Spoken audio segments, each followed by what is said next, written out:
Hi കൂട്ടുകാരെ, പുതിയൊരു വീഡിയോയിലേക്ക് എല്ലാവർക്കും സ്വാഗതം. അങ്ങനെ ബാലമാമ പറയാണ്, നാളെ അമാവാസി ദിവസമാണ്, അതുകൊണ്ട് നമ്മുടെ ഇന്ന ക്ഷേത്രത്തിൽ വെച്ച് പൂജ നടക്കുന്നത് നിങ്ങൾ എല്ലാവരും മറന്നോ? എന്താ, നീ എന്നും ഓർക്കുന്നതാണല്ലോ എൻ്റെ ചാരു, ഇത്തവണ നീ എന്താ മറന്നത്? അയ്യോ, ഞാൻ മറന്നിട്ടൊന്നുമില്ല, പിന്നെ എന്താ നീ പറയാതിരുന്നത്? അപ്പോൾ ചാരു അതിന് ഉത്തരം നൽകില്ല കേട്ടോ. ഇതേ സമയം എല്ലാവരോടും കൂടിയിട്ടാണ് ഞാൻ പറയുന്നത്, ആ പൂജയ്ക്ക് നാളെ വെളിച്ചപ്പാടിൻ്റെ ഉറഞ്ഞു തുള്ളലും കുരുതിക്ക് കൊടുക്കലും ഒക്കെ ഉണ്ടാവും. ആ സമയം അവിടെ വെളിച്ചപ്പാടിൻ്റെ അനുഗ്രഹം കിട്ടണം. അപ്പം അതുകൊണ്ട് ഈ വീട്ടിലെ എല്ലാവരും അവിടെ നാളെ ഉണ്ടായിരിക്കണം. ഇത് എൻ്റെ അപേക്ഷയാണ്, അപേക്ഷ മാത്രമല്ല എൻ്റെ ഒരു ആജ്ഞാപിക്കലുമാണ് എന്നിങ്ങനെ പറയണം കേട്ടോ. ആ സമയം ഷേ പറയണേ, അതേ എനിക്ക് എന്ന് പറയുമ്പോഴേക്കും ബാലമാമൻ പറയണേ, ഷേ നീ ഒരുപാട് തിരക്കുള്ള ആളാണെന്ന് എനിക്കറിയാം, ഒരുപാട് ജോലിയും ഒരുപാട് വർക്കുകളും നിനക്കുണ്ടാവും എന്ന് എനിക്കറിയാം, ഞാൻ അതിൽ കുറ്റമൊന്നും പറയുന്നില്ല. പക്ഷേ ഇത് വളരെ വിലപ്പെട്ട ഒരു പൂജയാണ്. ഈ കുടുംബത്തിൽ ഒരു അംഗം പോലും ആ പൂജയിൽ മിസ്സാവാൻ പാടില്ല. നാഗദൈവങ്ങളുടെ ആ ഒരു അനുഗ്രഹം കിട്ടുന്ന വെളിച്ചപ്പാടിൻ്റെ ഉറഞ്ഞ തുള്ളിൽ പല സത്യങ്ങളും വിളിച്ചു പോകുന്നതും കൂടിയാണ്. അതുകൊണ്ട് ഷേയെ വന്നേ പറ്റത്തുള്ളൂ എന്ന് പറയുമ്പോൾ ഷേയ്ക്ക് ഉത്തരം മുട്ടിയിട്ടോ. അങ്ങനെ മാഷിൻ്റെ ആ ശബ്ദം ഉയർത്തിയുള്ള സംസാരം ഷേയ്ക്ക് അങ്ങനെ വല്ലാതെ മറുപടി നൽകാൻ കഴിയില്ല കേട്ടോ. അങ്ങനെ ഷേയോട് പറയുകയാണ്, അതുകൊണ്ട് നീ വന്നേ പറ്റത്തുള്ളൂ. അപ്പോൾ അനുവും ചാരുവും അതുപോലെ തന്നെ ബാക്കി എല്ലാവരും ഷേയെ ഇങ്ങനെ പുച്ഛത്തോടു കൂടി നോക്കുകയാണ് കേട്ടോ. ആജ്ഞാപിച്ച ഓർഡർ ഇട്ടാലും നീ അത് കേൾക്കുമല്ലോ എന്നുള്ള ആ ലെവല്. അങ്ങനെ മാഷ് ഒച്ചയെടുത്ത് സംസാരിച്ചിട്ട് അവിടെ നിന്ന് അങ്ങ് പോകുമ്പോൾ പിറകെ എല്ലാവരും പോവുകയാണ് കേട്ടോ. ആകാശ്, ചാരു, പിന്നെ ഇത് ഗോവിന്ദ മാമ, അനു, പിന്നീട് രമേഷിനും അവിടെ നിന്ന് പോവുകയാണ്. ഇതേ സമയം എന്ത് അറിഞ്ഞിട്ടാണ് അങ്കിൾ ഇങ്ങനെയൊക്കെ ആൻറ്റി സംസാരിക്കുന്നത്? അവർക്ക് എൻ്റെ ബുദ്ധിമുട്ട് വിഷമം മനസ്സിലാവില്ല. ഞാൻ എത്ര ബുദ്ധിമുട്ടിയാണ് ഓരോരോ കാര്യങ്ങൾ ചെയ്തു കൂട്ടുന്നത്. നാളെ എത്ര സൈറ്റിലോട്ട് എനിക്ക് എത്താനുണ്ട്, പോകാനുണ്ട്, ചെയ്യാനുണ്ട് എന്നൊക്കെ ഇങ്ങനെ പറയുമ്പോൾ, മോളെ ഇത് എൻ്റെയും കൂടി ഓർഡറാണ്. നാളത്തെ പൂജ അത്രയും വിശേഷപ്പെട്ട പൂജയാണ്, അമാവാസി നാളാണ്. അപ്പോൾ നമ്മുടെ കുടുംബക്ഷേത്രത്തിൽ നമ്മുടെ ആ ക്ഷേത്രത്തിൽ നടക്കുന്ന ആ പൂജയ്ക്ക് നീ എത്തിയേ പറ്റുള്ളൂ. വെളിച്ചപ്പാട്ടിൻ്റെ ഉറഞ്ഞു തുള്ളലും അതുപോലെ തന്നെ നാഗദൈവങ്ങളുടെ ഒക്കെ ഒരു ഇതും എല്ലാം കൂടി ഒരുമിച്ചാണ് നടക്കുന്നത്. അപ്പോൾ അതുകൊണ്ട് നീ അവിടെ വേണം, അതുകൊണ്ട് നീ വന്നേ പറ്റുള്ളൂ എന്ന് പറഞ്ഞിട്ട് ഹേമയെ അവിടെ നിന്ന് പോകുമ്പോൾ ഷേ ആകെ പെട്ടിരിക്കുന്നു കേട്ടോ. എന്നാൽ ഈ സമയം വെളിച്ചപ്പാടിൻ്റെ തുള്ളുന്ന ആ സീനാണ് കാണിക്കുന്നത്. നല്ല ഇതോടുകൂടി തന്നെ വെളിച്ചപ്പാട് ഇങ്ങനെ ഉറഞ്ഞു തുള്ളുകയാണ്. പിന്നീട് വെളിച്ചപ്പാട് വെളിപാട് പോലെ ഓരോ കാര്യങ്ങൾ ബാലനോട് പറയുകയാണ്. ബാല, 1000 പറ കുടുംബം നശിക്കാൻ പോകുന്നു എന്ന് പറയുന്നത്. ഇത് കേൾക്കുന്നവരെല്ലാവരും ആകെ പേടിയോടുകൂടി വിറയലോടുകൂടി നിൽക്കുകയാണ്. ഹേമ, അതുപോലെ അശ്വതി, രമേശ്, അനു, ആകാശ്, ചാരു, അരവിന്ദൻ എന്നിവരെല്ലാം പേടിയോട്, അമൃതയും ഗോവിന്ദനും ഒക്കെ പേടിയോടുകൂടി നിൽക്കുമ്പോൾ ഇവിടെ ഷേയ്ക്കാണെങ്കിൽ പൊട്ടിച്ചിരിയാണ് വരുന്നത്. അത് കേൾക്കുന്ന താൻ ആഗ്രഹിച്ച ആ ഒരു സംഭവം നടക്കാൻ പോകുന്നു എന്ന് പറയുമ്പോൾ പറയാൻ വാക്കുകളില്ല കേട്ടോ. അത്രയും സന്തോഷത്തോടു കൂടി ഷേയ നിൽക്കുകയാണ്. എന്നിട്ട് പറയണ, 1000 പറ കുടുംബം നശിക്കാൻ പോകുന്നു, ഇനി 1000 പറ കുടുംബമില്ല, 1000 പറ കുടുംബം ഇനി നശിക്കാൻ പോവുകയാണ്, 1000 പറ കുടുംബത്തിൽ ഇനി ഒരു മരണം സംഭവിക്കാൻ പോകുന്നു എന്ന് പറയുമ്പോൾ ഇവരെല്ലാവരും ഭയന്ന് നോക്കി നിൽക്കുകയാണ്. ഇതേ സമയം ബാലനെ ഇങ്ങനെ നോക്കുകയാണ് ഹേമ. നിങ്ങൾ കാരണം ഇനി എന്തൊക്കെ ഉണ്ടാകാൻ പോകുന്നു എന്ന മട്ടിലാണ്. അപ്പോഴാണ് കേട്ടോ ഒരാളെങ്ങനെ കാണിക്കുന്നുണ്ട്. അവൻ വരുന്നു, നിങ്ങളുടെ കുടുംബം നശിക്കാൻ അയാൾ എത്തുന്നു, എന്തായാലും നിങ്ങളുടെ കുടുംബം നശിക്കാൻ പോവാണെന്ന് പറയുന്നുണ്ട്. അപ്പോൾ അയാൾ ഇങ്ങനെ ഇടയ്ക്കിടയ്ക്ക് ഇങ്ങനെ ഡ്രൈവ് ചെയ്ത് വരുന്നത് ഇങ്ങനെ കാണിക്കുന്നുണ്ട് കേട്ടോ. ഇതേ സമയം ഉടൻ തന്നെ എന്താണ് ഇവിടെ സംഭവിക്കുന്നതെന്ന് അറിയാതെ ഇവരാകെ ഭീതിയോട് നിൽക്കുമ്പോൾ വെളിച്ചപ്പാട് വീണ്ടും ഓരോ കാര്യങ്ങൾ പറഞ്ഞുകൊണ്ടിരിക്കുകയാണ്. 1000 പറ കുടുംബം ചിന്ന ഭിന്നമാവാൻ പോകുന്നു. 1000 പറ കുടുംബയിൽ ഒരൊറ്റ അംഗങ്ങൾ പോലും ഉണ്ടാവില്ല. 1000 പറ കുടുംബത്തിന് കിടക്കാൻ കിടപ്പാടമില്ലാത്ത അവസ്ഥയിലോട്ട് പോകുന്നു. 1000 പറ കുടുംബം ഇനി മരണത്തിൻ്റെ വക്കിലാണ് എന്നുള്ള ആ വാക്കുകളൊക്കെ പറയുമ്പോൾ ഈശ്വര പേടിക്കേണ്ടിയിരിക്കുന്നു. എല്ലാവരുടെയും ഉള്ളിൽ ഭീതി വരുന്നു. അവർക്കൊന്നും പറയാനില്ല. അത്രയും പേടിയോടുകൂടി ഓരോ കാര്യങ്ങൾ വെളിച്ചപ്പാട് വിളിച്ചു പറയുമ്പോൾ ഇവിടെ ഷേയ്ക്ക് പൊട്ടിച്ചിരിയാണ് വരുന്നത്. താൻ ആഗ്രഹിച്ചത് താൻ ഇനി ഒന്നും ചെയ്യേണ്ടതില്ലല്ലോ എന്ന ഭാവത്തിൽ ഷേ നിൽക്കുകയാണ്.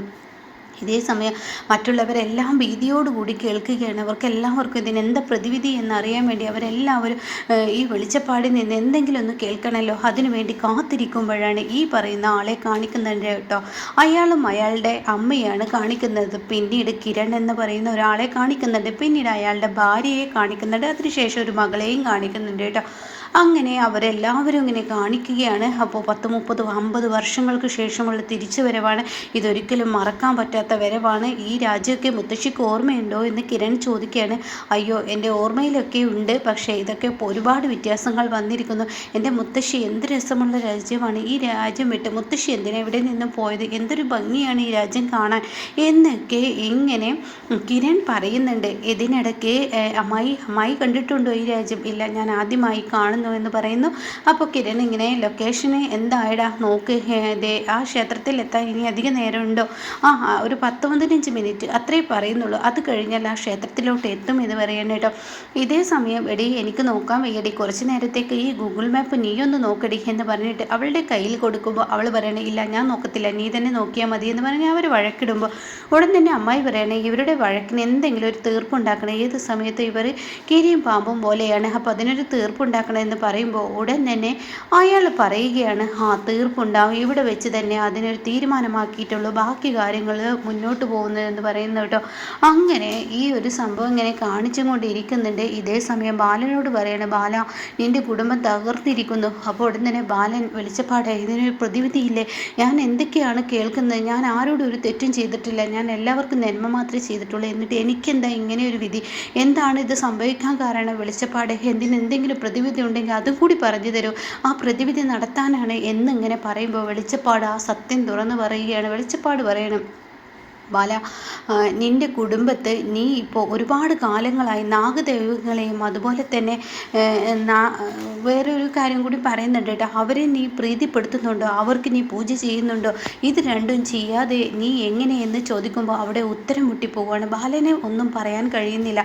ഇതേ സമയം ആ വരുന്ന വ്യക്തിയിൽ കിരൺ പറയാൻ അയ്യോ അങ്ങളെ അമ്മാവ അവിടെ വണ്ടി നിർത്തി എന്ന് പറയണേ, എന്താടാ എന്നിങ്ങനെ മുത്തശ്ശി ചോദിക്കുകയാണ്. എൻ്റെ മുത്തശ്ശി ഇവിടെ വണ്ടി നിർത്ത്, എന്താ ഇവിടെ നിർത്ത്, ലൊക്കേഷൻ ഓഫായിരിക്കുന്നു, ഇവിടെ 3-4 അമ്പലങ്ങളുണ്ട് എന്നാണ് പറയുന്നത്, ഇതിലേതാണ് ആ അമ്പലം എന്നറിയാൻ എന്താ വഴി? അപ്പം അമ്മായി പറയാണ് ഒരു വഴിയുണ്ട്, നമുക്കൊരു കാര്യം ചെയ്യാം, ഇതിനാരെങ്കിലും പോവാതിരിക്കില്ല, അവരോട് വഴി ചോദിക്കുക എന്ന് പറയണേ. അപ്പോഴേക്കും ഈ പെൺകുട്ടി പറയണേ ഇവനല്ലേ ലൊക്കേഷൻ നോക്കുന്നത്, അപ്പോൾ ഇങ്ങനെയൊക്കെ തന്നെ ഉണ്ടാവുള്ളൂ എന്ന് പറയുമ്പോൾ അവർ തമ്മിൽ വീണ്ടും വഴക്കാവുന്നു. വണ്ടിയിൽ നിന്ന് അവരെല്ലാവരും ഇറങ്ങുന്നു.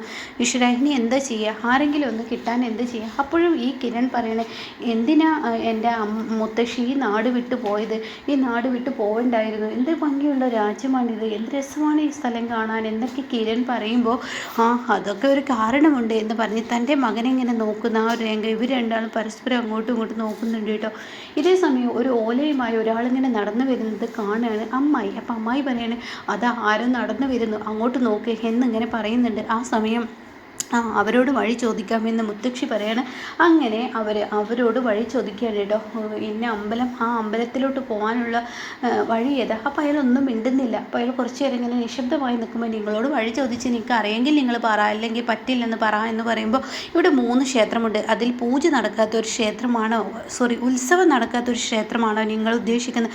അതെ അത് തന്നെ എന്ന് പറയുമ്പോൾ ഈ അമ്മയും മകനും പരസ്പരം ഇങ്ങനെ ദേഷ്യത്തോടു കൂടി എന്തോ ഇങ്ങനെ നോക്കുന്നുണ്ട് കേട്ടോ. അപ്പോൾ ഉടൻ തന്നെ അതെന്താ എന്നിങ്ങനെ നോക്കുകയാണ്. അപ്പോൾ ഈ സമയം അതെ ഉത്സവം നടക്കാത്ത ക്ഷേത്രം, അതെ അവിടെ ഒരു പൂജ മാത്രമേ നടക്കാറുള്ളൂ, അതെ ആ പൂജ മാത്രമേ നടക്കാറുള്ളൂ, അതാ അങ്ങോട്ട് ലെഫ്റ്റിലോട്ട് തിരികുക, പിന്നീട് കുറച്ചങ്ങ് പോയി കഴിഞ്ഞാൽ അവിടെ ആ ക്ഷേത്രം ഉണ്ടാവും എന്ന് പറയാം കേട്ടോ. ഇപ്പോൾ ഇവരെല്ലാവരും കൂടി വണ്ടിയിലോട്ട് കയറുകയാണ്. അങ്ങനെ 1000 പറ കുടുംബം തകർക്കാൻ അവരെത്തുകയാണ്. ഷേയുടെ കണക്ക് കൂട്ടലുകളെല്ലാം ഇനി തെറ്റിപ്പോകുന്ന കിടുക്കൻ സീനാണ് കേട്ടോ ഇനി വരാനിരിക്കുന്നത്.